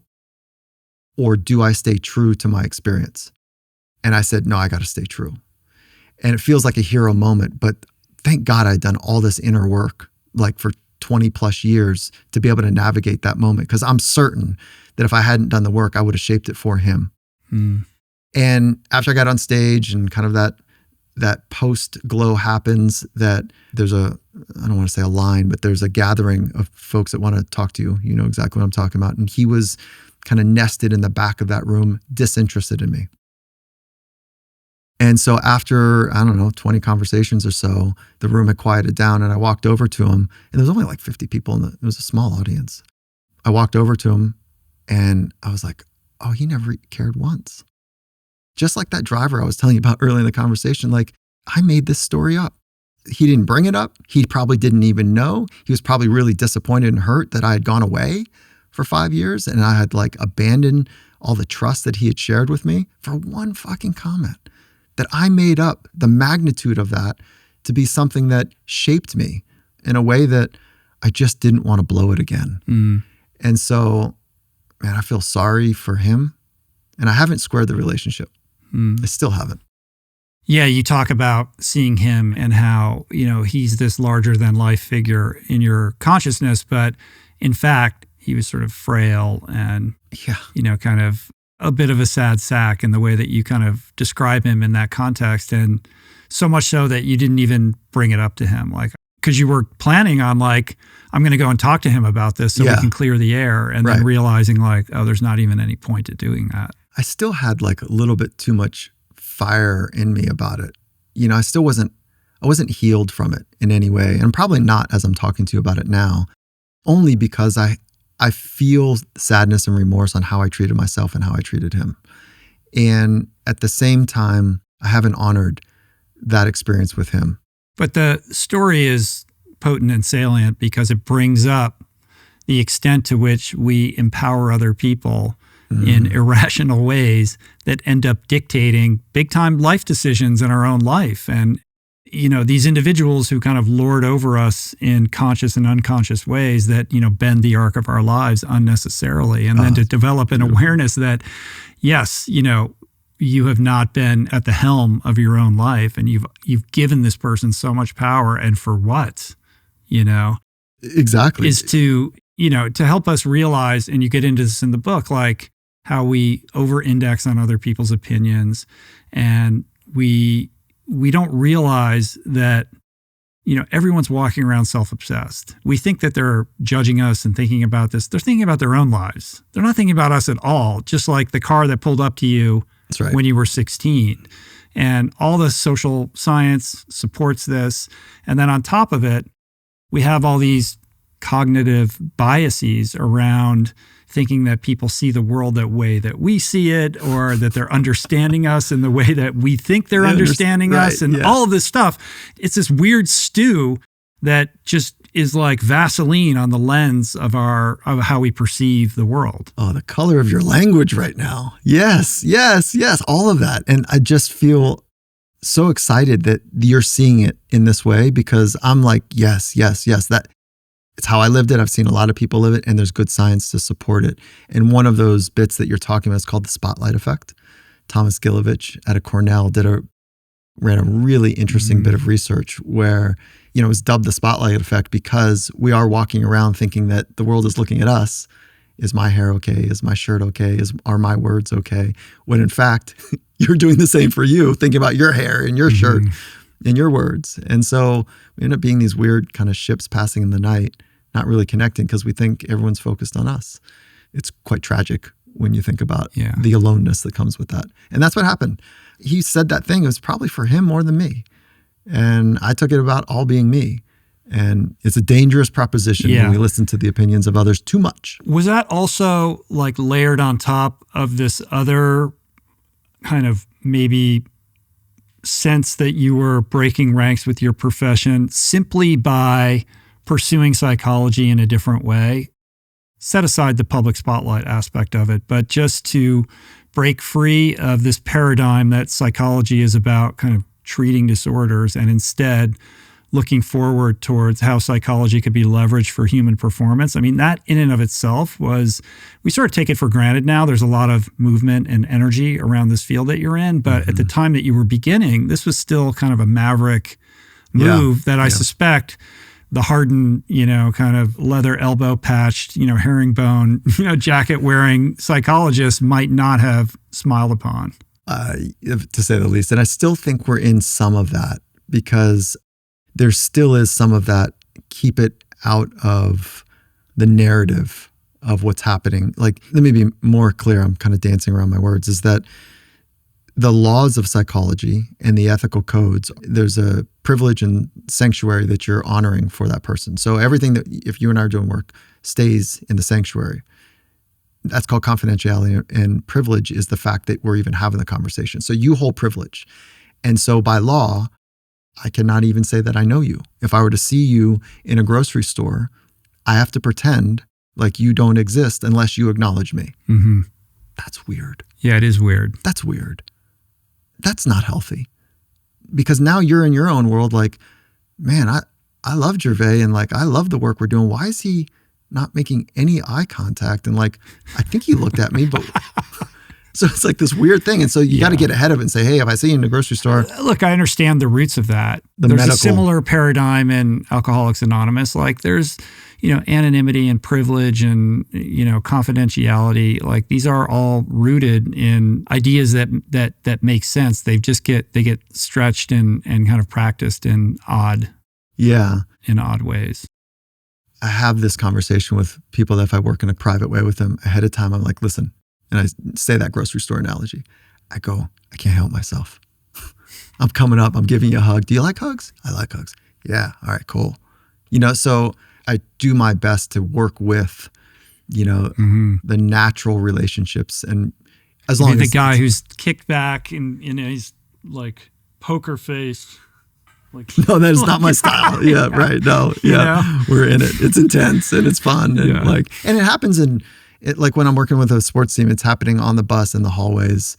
I purposely don't have offices when I'm working with a sports team. So it's much more organic that way. So There's a great African proverb that you have in the book that opens one of the chapters that says, "The lion does not turn around when the small dog barks." We're so obsessed with other people's opinions when in truth, we should be honoring our own sense of what we're doing. And it goes to the roundtable piece. Like, yes, there are certain people you need input, and we can all benefit from getting feedback, from people who are worthy of that time and energy. But the extent to which we sort of ruminate on people's opinions that don't matter is insane. I think that that's a good way to say it. And oftentimes, if you think about the analogy between feeling like a puddle versus the ocean, and this is an ancient kind of Zen koan, is like, be the ocean. But oftentimes we feel like a puddle. And anybody in this case, could jump in with 2 feet into your puddle and displace you completely. And you're completely kind of turned upside down, if you will. But when you feel like the ocean and you are that type of magnitude and breadth, and a tanker dropped in the middle of the ocean is not really going to displace the power of the ocean. So be more like the ocean, be more like the lion than the barking dog or the puddle. And that takes practice.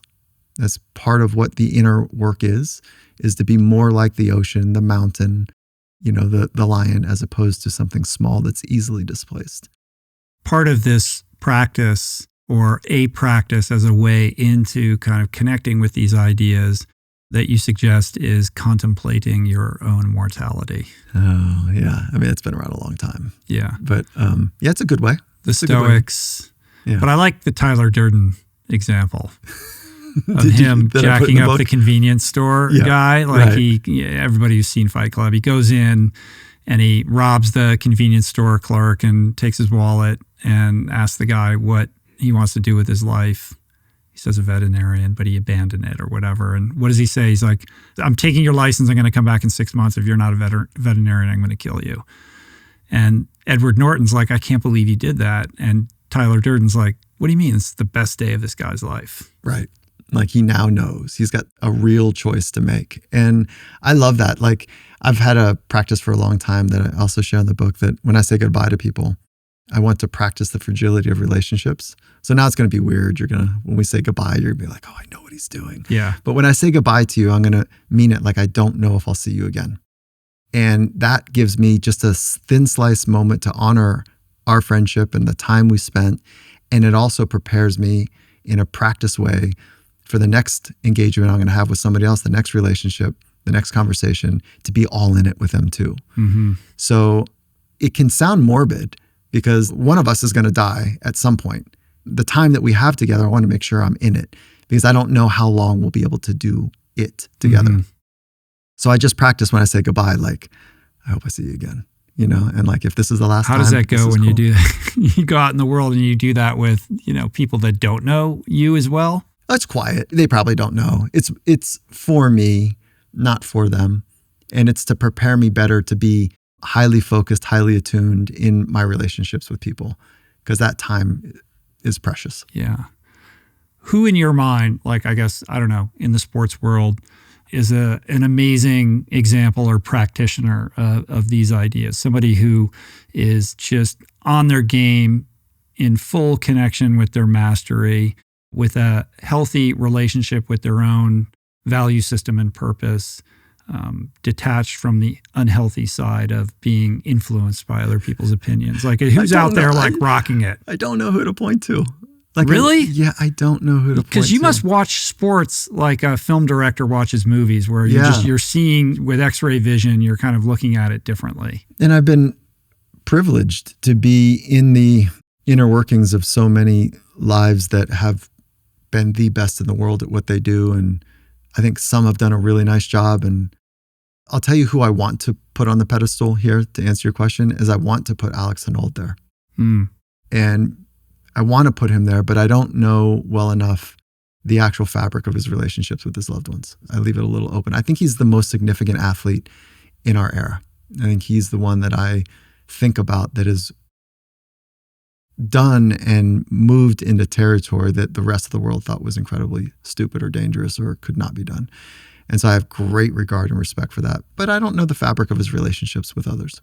I think his relationships with others are pretty good. I mean, he's a very unique individual, not just as an athlete, but psychologically. I think it's a great choice because if you really look at this guy, like his internal barometer or compass is just super attuned. Like he knows who he is, he knows what he's doing, he knows what he's trying to achieve, and he's not unaware of the world's perception of him, but it doesn't seem to at all impact him in any kind of negative way. Like his connection with his North Star is like impenetrable. Yeah. Sounds like you've had a chance to spend some time with him. A little bit. I mean, not a ton, but yeah, he's been on the show a bunch of times. Same here. Yeah. And like, I think he's the most significant athlete of our time. And so I love that you have that texture, which I don't quite have for him. I hope so. That's rad. That's really rad. That's a good choice. Oh, I like that. See, you were like, I don't know how to answer that. And then you just rocked it with an awesome choice. Yeah. You know? So who do you put up there? Oh yeah. Throwing it right back at me. Wow. It's hard to top Alex. I would think I'm not like watching a ton of sports. So you're probably catching me off guard. I mean, who else would be? I think what Kai Lenny is doing right now would be up there as well. I would. And you've had him on as well, right? Kai is a special human. Yeah. I think he's the new leader. You know, he's not the like, look at my brass that I've shined up. He's like, I'm a learner, I'm a beginner, I'm an explorer. And he is rad, you know, from the soul out. He is awesome. I love that choice. I really I pulled that out of my ass. Nice job. No, he's really good. Nice job. This idea of being in kind of emotional connection with our own mortality and kind of understanding the temporality of everything and the limited, you know, kind of lifespan that we have and how we all kind of squander time. I mean, this is our greatest resource and it's the one we least protect, right?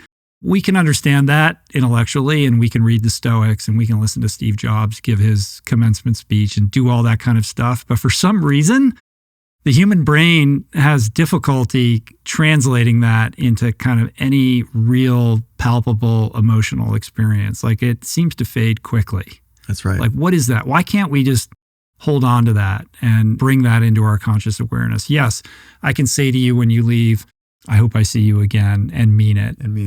But I'll snap right back to, you know, whatever bullshit is like circulating in my mind. If you practiced it for a week, with every time you said goodbye to someone and you meant it, you'd be closer to honoring the fragility of the relationship and you would be more tuned. This is maybe one reason Alex is so tuned, because he knows that mistakes cost lives and he's lost a lot of friends. And so he's probably more tuned than most of us because he works in highly consequential environments. And so we don't practice it. I got snapped back by a musician and I was like, man, like, whew, if I could just, like, that's amazing how you can sing.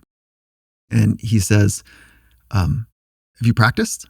I was like, no, I think I'm tone deaf. He goes, yeah, but have you practiced? And I'm not tone deaf, but you know, like I can't hit a note. And he goes, yeah, but how much time do you practice?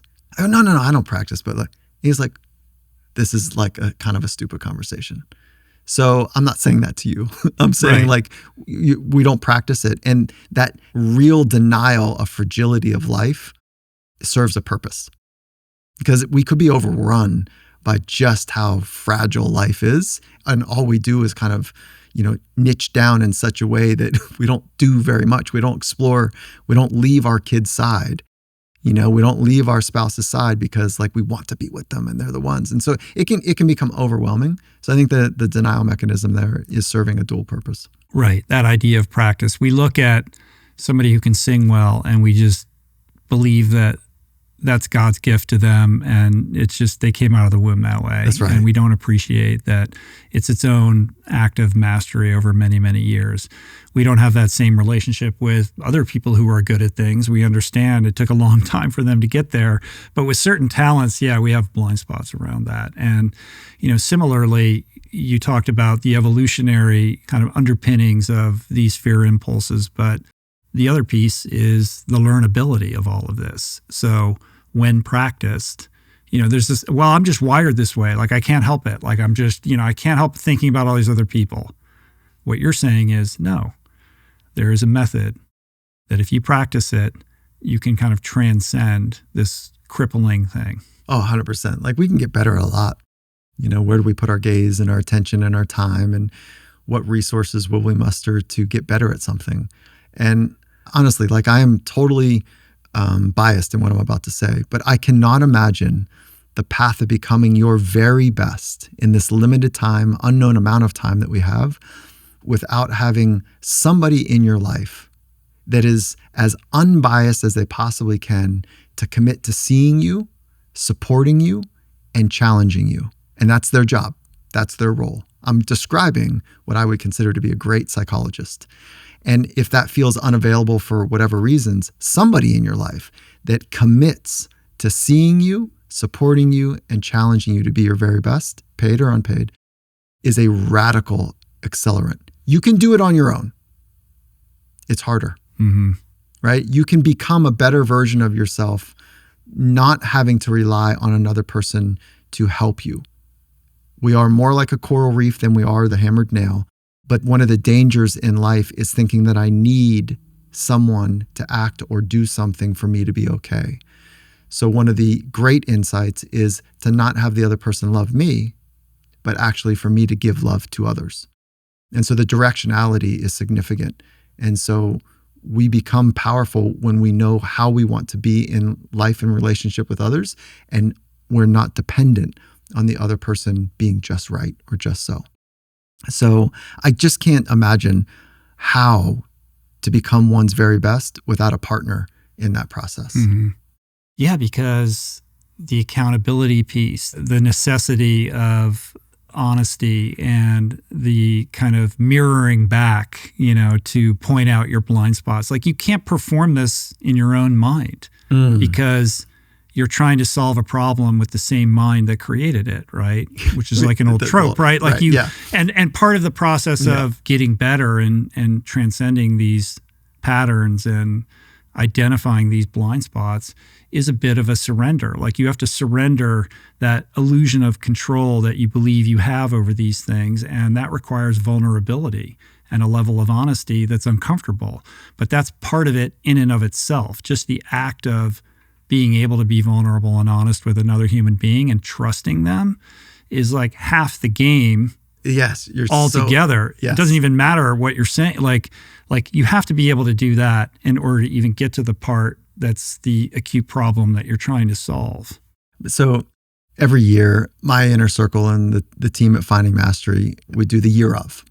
And so it's an individual promise that you're making. It's not a resolution, but it's like an intention and a focus for the year.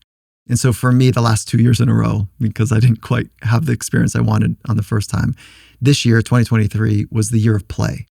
And I wanted to do it more like a panda bear. I wanted to go through life like I didn't have predators out there and I could be free and big and play, and like the year of play.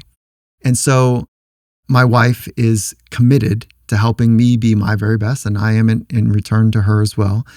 And so when blind spots are noted, I can be defensive or I can be more like a panda.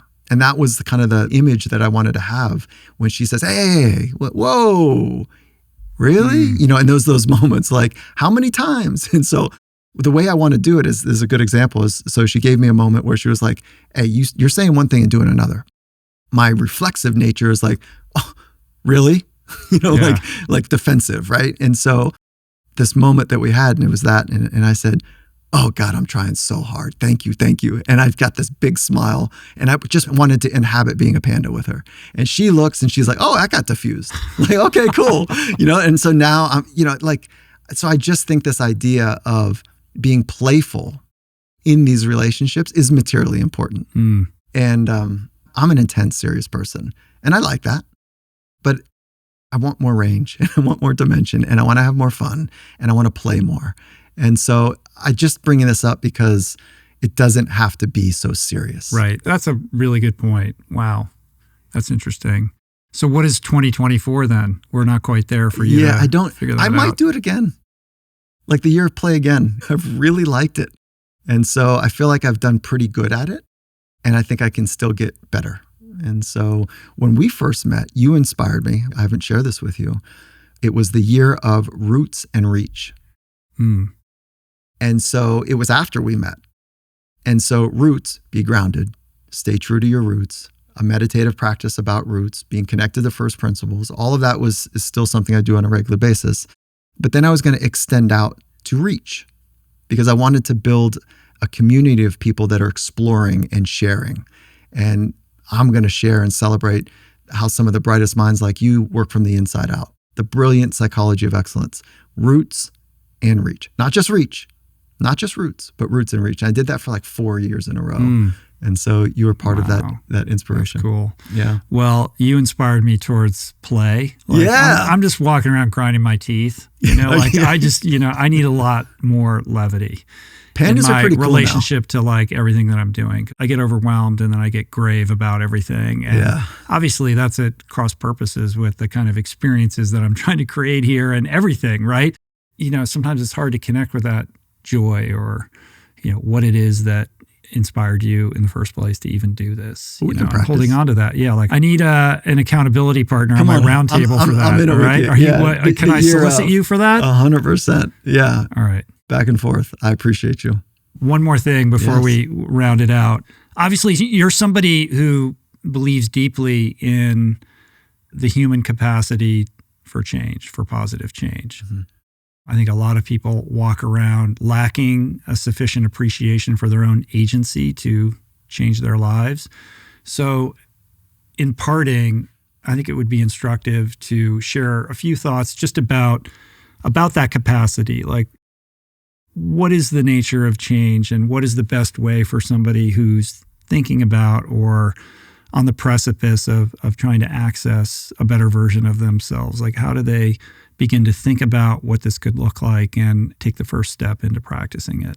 Very cool. If people knew what I knew, based on my unique life experiences and what I've studied and the rooms I've been in with some of the leaders of human potential, they would know this single idea. We are capable of so much more. And there is so much more room to grow, to give, to build, to become. And this becoming, to have a love affair with experience, like we talked about before, and to have a love affair with who you are becoming more often, it's awesome. And we are capable of so much more. And I would just start with like thinking about what you are capable of. Like, what does the good life mean to you? And using your imagination in that way is where this begins. And if you can have some partners along the way that understand it with you, it does get easier because it's easy to slide back to the habits of thinking that you've developed over your 20, 40, 50 years of life. And part of the change, whatever change you want in your life, is changing how you think, is changing how you behave. And that is not an easy thing to do, to change your thoughts, because they're invisible. So I need to make them public. And I need to be clear about them first to myself, and then clear with other people that have my back and will support and challenge me in that order. And so start with your imagination about who it is that you want to be and who you want to become. And so much is possible. We must put in real work to create the skills and capabilities for that version of you to become. And then I'll add one more component, which is just for fun. How many versions of you do you think you're on? What version of Rich are you on? Well, there's broad slicing and thin slicing. Yeah. Let's go broad. Let's go kind of big versions. Let's see. I think version 4. Okay, so most people do somewhere between 4 and 6. Mm-hmm. And I think it's really interesting. People don't say like 200 or 50. It's like somewhere between, we've had 4 to 6 massive upgrades or versions of ourselves. Now there's a 4.1, a 4.4, whatever. But so you're saying version 4. And then maybe one way to think about next, the turning of the leaf of the new year is an interesting time.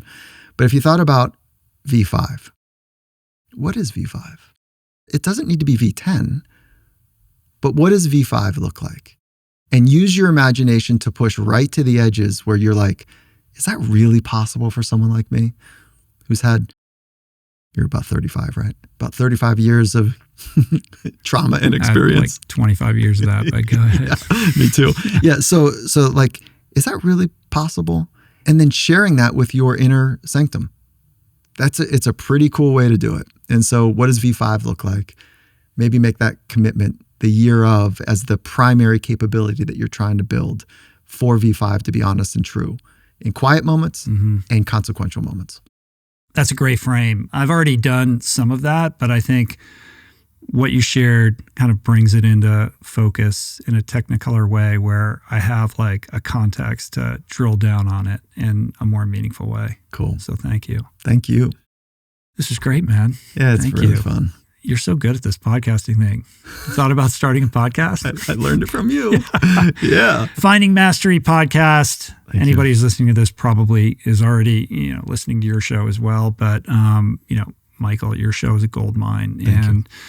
The work that you put out into the world and just your spirit and sensibility, the way that you share and kind of comport yourself with what you do, I think is really kind of a remarkable thing. And I commend you for that. I'm inspired by your example and I'm a fan. And if there's anything I can do to put further wind in your sail, I'm always here for that. So thank you. That is not lost on me at all. And so thank you for that. And thank you for so much that you've already done. Absolutely. And the book is great. The First Rule of Mastery. Stop worrying about what people think of you. Available everywhere. USA Today bestseller and perennial bestseller, I'm sure. Appreciate As time will tell. Yeah, I loved it. And it's just a great way in to start thinking about mastery in a way that I would have not have thought this would have been your first book. But I'm so glad that it is, because I think, like I said at the outset, it just casts this wide net that allows everybody to come in, and there's this welcome mat that everybody can relate to. It's a great way to hear about it. So thank you. All right, man. Until next time. Very cool. Cool. Cheers. Peace. That's it for today. Thank you for listening. I truly hope you enjoyed the conversation.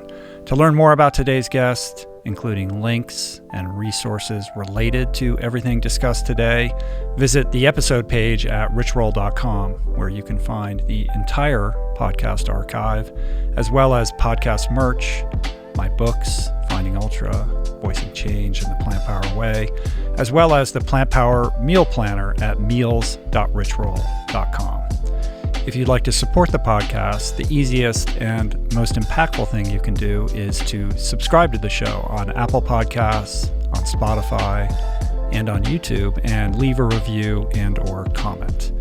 Supporting the sponsors who support the show is also important and appreciated, and sharing the show or your favorite episode with friends or on social media is, of course, awesome and very helpful. And finally, for podcast updates, special offers on books, the meal planner, and other subjects, please subscribe to our newsletter, which you can find on the footer of any page at richroll.com. Today's show was produced and engineered by Jason Camiolo, with additional audio engineering by Cale Curtis. The video edition of the podcast was created by Blake Curtis, with assistance by our creative director, Dan Drake. Portraits by Davey Greenberg. Graphic and social media assets courtesy of Daniel Solis. Thank you, Georgia Whaley, for copywriting and website management. And of course, our theme music was created by Tyler Pyatt, Trapper Pyatt, and Harry Mathis. Appreciate the love the support. See you back here soon. Peace. Plants. Namaste.